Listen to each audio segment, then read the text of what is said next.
আসসালামু আলাইকুম সবাইকে। সবাইকে বিসিএস ফ্রন্টার্স এর পক্ষ থেকে শুভেচ্ছা। আজকে হচ্ছে বৃহস্পতিবার ৬ নভেম্বর ২০২৫। আমরা পড়ছি প্রথম আলো।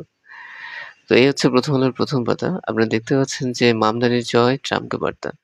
তো গতকালকে বিশ্বের রাজধানী খ্যাত যুক্তরাষ্ট্রের সবচেয়ে বড় শহর নিউ ইয়র্কে নির্বাচন হয়েছে এবং সেখানে নিউ ইয়র্কের ইতিহাসে ৪০০ বছরে প্রথমবারের মতো মেয়র হিসেবে নির্বাচিত হয়েছে জোহরান মামদানি। তো এই নামটি হচ্ছে মনে রাখবেন। পরীক্ষায় আসতে পারে। তো সেনা সদরের ব্রিফিং হয়েছে। সেটা হচ্ছে সেনাবাহিনী প্রত্যাশা রাখছে যে সরকার তার রূপরেখা অনুযায়ী নির্বাচন দিবে। তারপর দেখতে পাচ্ছেন যে বিএনপি বিভিন্ন আসনে প্রার্থী দিয়েছে এবং চট্টগ্রামে বিএনপি মনোনীত প্রার্থীকে গুলি করা হয়েছে। তো এখানে আরেকটি কলাম এসেছে সেটা হচ্ছে মীর মাহবুবুর রহমান সিকদের সাক্ষাৎকার নেওয়া হয়েছে এবং সে রিসেন্টলি হচ্ছে বিএনপিতে যোগ দিয়েছে। তাকে প্রশ্ন করা হয়েছিল যে আপনি কেন রাজনীতিতে আসছেন? তখন তিনি বলেছেন যে রাজনৈতিক সংস্কৃতি বদলাতে চাই। তো আপনাদেরকে কিছু গুরুত্বপূর্ণ তথ্য দিতে চাই। এটা হচ্ছে পৃথিবীর মানচিত্র। এই মানচিত্রের সবচেয়ে বড় দেশ হচ্ছে রাশিয়া এবং এই রাশিয়া যে মহাদেশে অবস্থিত সেটা হচ্ছে এশিয়া মহাদেশ, সবচেয়ে বড় মহাদেশ। আর পৃথিবীর মানচিত্রের সবচেয়ে বড় দ্বীপ হচ্ছে গ্রিনল্যান্ড। এই গ্রিনল্যান্ড হচ্ছে আয়তনে পৃথিবীর সবচেয়ে বৃহত্তম দ্বীপ, যা ডেনমার্কের মালিকানাধীন। আর এখানে পৃথিবীর শক্তিশালী রাষ্ট্র যুক্তরাষ্ট্র অবস্থিত। যার চারপাশে দেখতে পাচ্ছেন এখানে বিভিন্ন লাইন ধারা হচ্ছে দেখা যাচ্ছে। এই লাইনকে বলা হয় ম্যাডিসন লাইন, যা যুক্তরাষ্ট্র এবং হচ্ছে ক্যানাডাকে হচ্ছে পৃথক করেছে। আর পৃথিবীর দুটি বৃহত্তম শক্তিশালী কান্ট্রি রাশিয়া এবং হচ্ছে যুক্তরাষ্ট্রকে পৃথক করেছে যে প্রণালী, সেটা হচ্ছে বেরিং প্রণালী। তো এই তথ্যগুলো মনে রাখবেন, পরীক্ষায় আসতে পারে। এজন্যই হচ্ছে বলা। তো আমরা কিছু ওয়ার্ড দেখব, সেটা হচ্ছে এই ওয়ার্ডগুলোতে আমাদের ভুল হয়ে থাকে। তো এই যে হরোস্কোপের মধ্যে আপনার হচ্ছে একটি মাত্র আর হবে। ঠিক আছে? তারপর অকেশনে একটি মাত্র এস হবে এবং এমরেসে হচ্ছে ২টি হচ্ছে আর হবে। এই ওয়ার্ডগুলো আমরা ভুল করে থাকি। তাই হচ্ছে ওয়ার্ডগুলোর স্পেলিংটা এখানে রাখার চেষ্টা করেছি। একটু দেখে নেবেন। তারপর একটু দেখি যে এখানে একটা কলাম এসেছে। সেটি হচ্ছে যে কোনো অবস্থাতেই বন্ধ রাখা যাবে না হচ্ছে ইন্টারনেট। টেলিযোগাযোগ অধ্যাদেশের খসড়া। তো প্রস্তাবিত টেলিযোগাযোগ অধ্যাদেশের খসড়ায় বলা হয়েছে যে কোনো অবস্থাতেই ইন্টারনেট সহ টেলিযোগাযোগ সংশ্লিষ্ট সেবা বন্ধ রাখা যাবে না। এবং আপনারা হয়তো জানেন যে আমাদের বিআরটিসি এটি যাত্রা শুরু করা হচ্ছে ২০০২ সালে। আর আমাদের বিআরটিএ যেটি হচ্ছে আমাদেরকে ড্রাইভিং লাইসেন্স দিয়ে থাকে। আচ্ছা, এই তথ্যগুলো মনে রাখবেন। এরপর আমি একটা কিছু তথ্য রেখেছি যে বাংলাদেশের ১ম কম্পিউটার সেটি হচ্ছে ১৯৬৬ সালে হচ্ছে স্থাপন করা হয় এবং এই ১ম কম্পিউটার ছিল IBM 1620। এই নামটি মনে রাখবেন, যেটি এখন ঢাকার জাদুঘর আ আগারগাঁওতে সংরক্ষিত আছে। তারপর আমি বেশি কিছু বলব না, এখানে অনেক ইনফো আছে। কিন্তু যেটা গুরুত্বপূর্ণ সেটা আপনাদেরকে জানিয়েছি। এরপর দেখতে পাচ্ছেন যে মামদানির হচ্ছে জয়ের যে ভোট সংখ্যা দেখানো হয়েছে, তিনি ৫০.৪% ভোট পেয়ে কিন্তু বিজয় লাভ করেছে। আচ্ছা, আমরা একটু অভিমত বিশ্লেষণ কলাম পড়ব।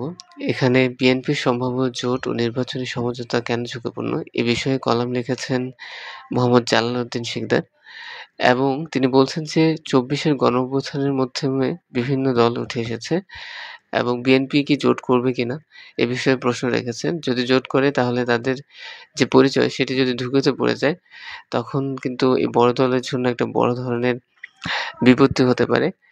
তো সম্ভাব্য আসলে সমঝোতা প্রশ্নে আপাতত বিএনপির দিকেই বেশি ঝুঁকছে হচ্ছে জাতীয় নাগরিক পার্টি। তো গণ আন্দোলন শেষে প্রায় এমন কিছু সংগঠন জন্ম নেয় যারা আন্দোলনের নাম ব্যবহার করে কিন্তু সামাজিক ভিত্তি ধরে রাখতে পারে না।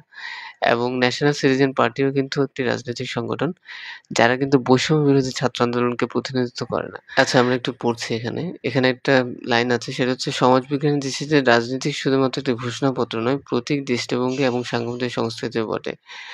এবং সমাজবিজ্ঞানীদের হচ্ছে বিশ্লেষণ করে জালালউদ্দিন রুমি বলছেন যে এনসিপির যে রাজনীতি তা জামায়াত ইসলামী ও ইসলামী ছাত্র শিবিরের প্রভাব হচ্ছে স্পষ্ট। তো এই হচ্ছে কথা। তারপর বিএনপি হচ্ছে জুলাই সনদে স্বাক্ষর করেছে। অনেকেই এটাকে রাজনৈতিক বাস্তবতার চাপে নেওয়া এক সিদ্ধান্ত বলে মনে করেন। তবে জাতীয় ঐকমত্যের প্রতি অঙ্গীকার থেকে দলটি এ কাজ করেছে। তো উনি, আমার মনে হয় যে লেখাটা অনেক বায়াসড হয়ে গেছে। যাই হোক, আর পড়ছি না। এরপর আমরা একটু দেখি, সরকার যেভাবে পুলিশ কমিশন করতে চাচ্ছে তাতে ঝুঁকি থাকবে। প্রস্তাবিত পুলিশ কমিশন অধ্যাদেশের খসড়াটি ঢেলে সাজানোর আহ্বান জানিয়েছে ট্রান্সপারেন্সি ইন্টারন্যাশনাল বাংলাদেশ। তারা বলছে যে তা না হলে সরকারের নিয়ন্ত্রণের ঝুঁকি থাকবে বলে আশঙ্কা করেছে সংস্থাটি। এর আগে দুর্নীতি দমন কমিশন আইন সংশোধনের অধ্যাদেশের খসড়া নিয়ে উদ্বেগ প্রকাশ করেছিল টিআইবি। তো টিআইবির মিনিং হচ্ছে ট্রান্সপারেন্সি ইন্টারন্যাশনাল বাংলাদেশ, এবং তারা রিসেন্টলি হচ্ছে আপনার বাংলাদেশের হচ্ছে যে জলবায়ু ফান্ড, এই ফান্ডিং নিয়ে একটা প্রতিবেদন করেছে। গতকালকে ডেইলি স্টারে পড়েছি, যারা ভিডিওটি দেখেননি একটু দেখে নেবেন। কৃষি গবেষণার লক্ষ্য হবে কৃষকের কল্যাণ। এখানে একটা কলাম এসেছে, সেটা হচ্ছে বাংলাদেশ মুক্তিযুদ্ধ জাদুঘর। এটি হচ্ছে ঢাকার হচ্ছে আগারগাঁওয়ে অবস্থিত। আপনাকে জাস্ট এটাই মনে রাখতে হবে। আচ্ছা, আমরা একটু সম্পাদকীয় পাতাটা পড়ব। তো এখানে একীভূত ব্যাংক লুণ্ঠনের দায়মুক্তি। তো রিসেন্টলি হচ্ছে কিছু ইসলামী ব্যাংকগুলোকে এক জায়গায় করে বাংলাদেশ ব্যাংকে হচ্ছে দায়িত্ব দেওয়া হয়েছে। তো বাংলাদেশের গণমাধ্যম রাজনীতির পর সবচেয়ে বেশি আলোচিত বিষয় সেটি হচ্ছে ব্যাংক খাত। এবং ব্যাংকের সঙ্গে অনেকাংশে জড়িত হচ্ছে মানুষের জীবন, জীবিকা এবং হচ্ছে আয়-ব্যয়। ২০২৩ সালের আগস্ট মাসে ডেইলি স্টার হচ্ছে অ্যাসালামের আলাদিনের প্রদীপ শিরোনামে এক প্রতিবেদন প্রকাশ করে। এই প্রতিবেদন তথ্য প্রমাণ সহ তুলে ধরা হয়েছিল কেন্দ্রীয় ব্যাংকের কোনো অনুমোদন ছাড়াই অ্যাসালাম গ্রুপের মালিকের সিঙ্গাপুরে $১০০ কোটি বিনিয়োগ করার খবর। তো এটি খুবই উদ্বেগজনক একটা বিষয়, যার কারণে কিন্তু এখন সরকার একটা আ স্টেপ নিতে হয়েছে যে আপনার ব্যাংকগুলোকে রক্ষার্থে সবগুলো ব্যাংক হচ্ছে এক জায়গায় করার চেষ্টা করা হয়েছে। ব্যাংকগুলোকে একত্রিতের পক্ষে বিপক্ষ রয়েছে নানা মত। আমাদের দেশে ব্যাংক একত্রীকরণের কমপক্ষে ২ টি নজির রয়েছে। একটি হচ্ছে ১৯৭২ সালে সেবার ৯ টি সরকারি বেসরকারি ব্যাংক একীভূত করে গঠিত হয়েছিল ৪ টি রাষ্ট্রায়ত্ত ব্যাংক। তো এই যে ২ টি নজির রয়েছে, এটা একটু মনে রাখবেন যে ব্যাংক একীভূতকরণের ২ টি নজির রয়েছে। এটি ইম্পোর্টেন্ট ইনফো। তারপরে আপনাদেরকে যেটা মনে রাখতে হবে, ব্যক্তি ও গোষ্ঠী বিশেষের অপকর্মের কারণে প্রায় ধসে পড়া ৫ টি প্রতিষ্ঠান সরকারি মালিকানায় নিয়ে যাওয়া হচ্ছে অনন্য উপায়ে। এখন আর কোনো উপায় নাই আসলে। এজন্যই কিন্তু সরকার বাধ্য হয়ে এই পদক্ষেপ নিতে হচ্ছে। তো মামদানির মেহরও বিশ্বকে যা শেখালো, সেটা হচ্ছে আপনার কাটাকাটির রাজনীতি, তারপর হচ্ছে প্রভাব বিস্তারের রাজনীতি, এগুলো এখন আর মানুষ গ্রহণ করে না। পেশি শক্তিকেই সবকিছু বলে মনে করা হয়। আর সেই পুরনো রাজনৈতিক ধ্যান-ধারণাকে নিউ ইয়র্কের মেয়র নির্বাচনে জোহর মামদানি জয় ছুঁড়ে ফেলে দিয়েছে।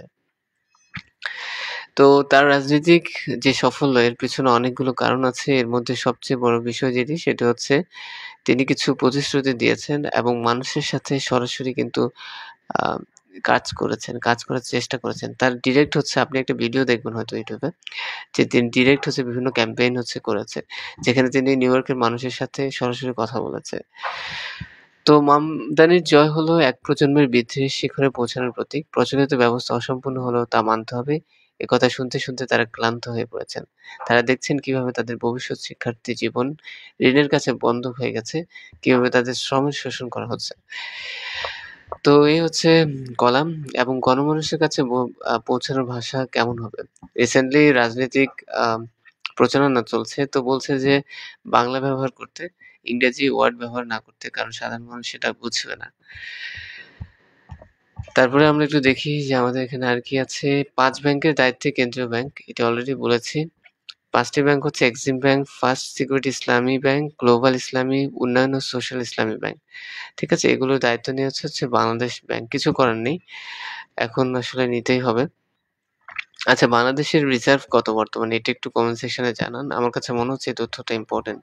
আচ্ছা, এখানে একটা প্রশ্ন রেখেছি, সেটা হচ্ছে যে বৃত্তের পরিধি ৫০% বাড়ানো হলে ক্ষেত্রফল কত বৃদ্ধি পাবে? এটা একটু আমাদের কমেন্ট সেকশনে জানান। আমি এটা হচ্ছে পোস্ট আকারে হচ্ছে আমাদের আ YouTube চ্যানেলে দিয়ে দেব। তো আপনারা ওখান থেকে দেখে নেবেন।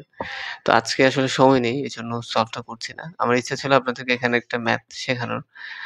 তো যাই হোক, আমি একটু স্কিপ করছি। তো নিউ জার্সি ও ভার্জিনিয়াতেও হচ্ছে আপনার ডেমোক্র্যাট প্রার্থীরা জিতছে। সেটা বলছে যে ট্রাম্প প্রার্থী, রিপাবলিকান প্রার্থীদের একটু খুব বাজে অবস্থা দেখা যাচ্ছে। তো এটা নিয়ে এটা হচ্ছে কলামের বিষয়। তো জোহরান মামদানি সম্পর্কে লিখেছেন, তার জন্ম হচ্ছে উগান্ডায় এবং তিনি বড় হয়েছেন দক্ষিণ আফ্রিকার কেপ টাউনে। তো তিনি একজন ইমিগ্রেন্ট কিন্তু। ঠিক আছে? যুক্তরাষ্ট্রের ইতিহাসে এরকম ঘটনা আসলে দেখা যায় না। তো প্রাকৃতিক সৌন্দর্যের লাল কাঁকড়া। লাল কাঁকড়া কোথায় দেখা যায় একটু বলবেন? তো আচ্ছা, একটা মেসেজ আছে। সেটা হচ্ছে আমার ভিডিওতে অপ্রাসঙ্গিক কথা বলতে পছন্দ না। আমি মনে করি যে আপনাদের সবার সময় অত্যন্ত গুরুত্বপূর্ণ। তো এইজন্য একটু যারা ভিডিওগুলো দেখছেন আমাদের চ্যানেলটা সাবস্ক্রাইব করবেন এবং যদি কমেন্ট করেন তাহলে অনেক ভালো লাগে। আসসালামু আলাইকুম।